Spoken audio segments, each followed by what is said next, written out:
Everyone has a defining moment in his or her life. For some, it is the day they get married or have a child. For others, it comes when they finally reach a sought-after goal. My life, however, drastically changed course the day my parents sold me into slavery. I was 8 years old. My name is Shaima Hall, and this is my story. Shaima Hall grew up in Alexandria, Egypt. The seventh of 11 children, she had a happy, normal childhood, despite being impoverished and having an abusive father. But one day, all this would change. That day, Shaima's older sister Zara, who was working for a wealthy family in Egypt, was dismissed from work for stealing from the family. What had happened to her sister to provoke her to steal? Was she trying to escape? Was she trying to get herself let go? Shaima wondered. Trying to mend the family's honor, her mother set out with Shaima to the wealthy family's house. What happened next changed her life forever. "You can't pay back what your girl stole," said the lady in Arabic to my mother, "so you can either provide us with someone else to work to repay the debt, or we'll call the police." Tears leaped from my mother's eyes. I stood silent, holding back my wild emotions. I felt afraid of this lady's threats and sad for my mother's tears. Then the woman said, "I can train the young one from the ground up, and we won't have all these adult issues such as stealing." Then I heard my mother agree that the fair thing for everyone was for another girl to work in Zara's place. "All right, it's a deal," the woman said in Arabic. The pit of my stomach lurched when I realized the girl they were talking about was me.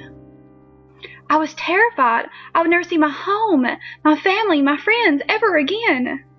Unfortunately, I was right.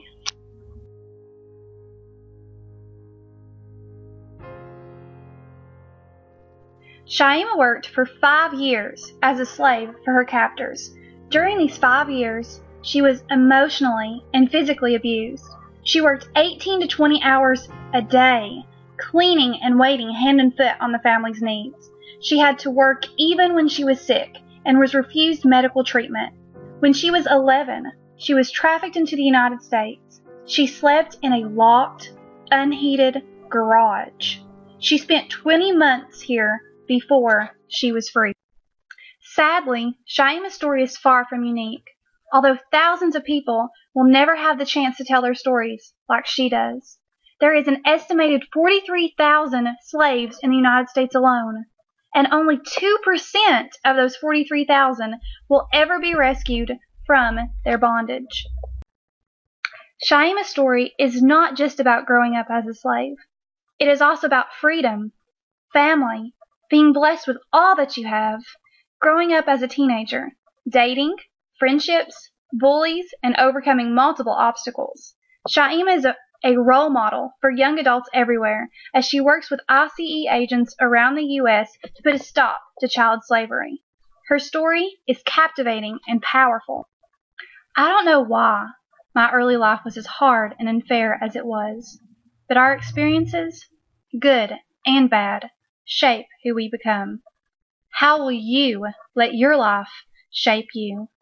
Who are you going to become? To learn more about Shaima's experience as a slave and to learn what you can do to end child slavery, be sure to read Hidden Girl, the true story of a modern-day child slave.